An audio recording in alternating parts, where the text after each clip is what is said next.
আগামী 6 মাসের ভিতরে, আগামী বাজেটের ভিতরে কিভাবে বাংলাদেশের ভিতরে একদিকে আমার ব্যাংকের ভিতরে যে তারল্যের সংকট আছে সেইটা নিয়ে কিভাবে মোকাবেলা করছেন। চেষ্টা হচ্ছে না আমি এটা বলছি না, কিন্তু আপনারা আমাকে ভুল বুঝবেন না যে আমি চেষ্টা হচ্ছে না বলছি না। আমি বলতে চাচ্ছি একটি সমন্বিত, কার্যকর, আস্থা প্রবর্ধক একটি কর্মসূচি খুবই মধ্যমেয়াদে দরকার হয়ে পড়েছে। You are all investors. কোনো বিনিয়োগ হয় না শুধু 1 বছর 6 মাসের কথা চিন্তা করে, বিনিয়োগ হয় দীর্ঘমেয়াদের কথা চিন্তা করে।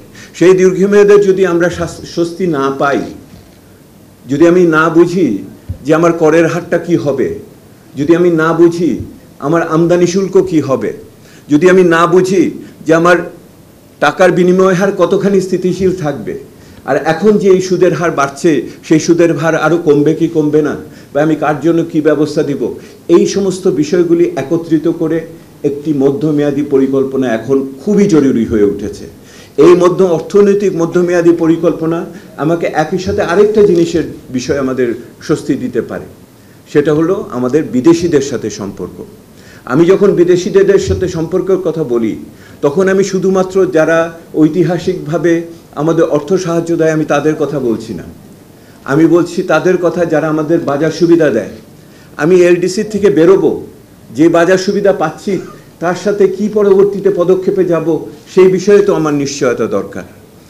আমার তো যে সমস্ত দেশের থেকে আমার বিদেশি বিনিয়োগ আসবে বলছি, সেই বিনিয়োগগুলোকে আমার এখানে এই পরিবর্তিত পরিস্থিতি থেকে আমি আহরণ করতে পারবো কি পারবো না সেই নিশ্চয়তা আমার দরকার। আপনারা দেখুন এই মুহূর্তে যে বাংলাদেশের বঙ্গোপসাগরে আমরা তেল আহরণ করার জন্য যেই চুক্তি করার জন্য যে আহ্বান জানিয়েছি তার ফলাফল কি দাঁড়াচ্ছে? অনেকে আগ্রহ দেখাচ্ছে, তারপরে কিন্তু চুক্তি করতে চাচ্ছে না। আমাদের এগুলি চিন্তা করতে হবে।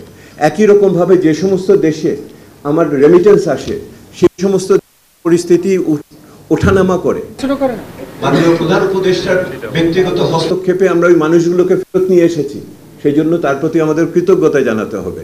কিন্তু একই সাথে আমাদের দীর্ঘমেয়াদে এখানে আমাদের দেখতে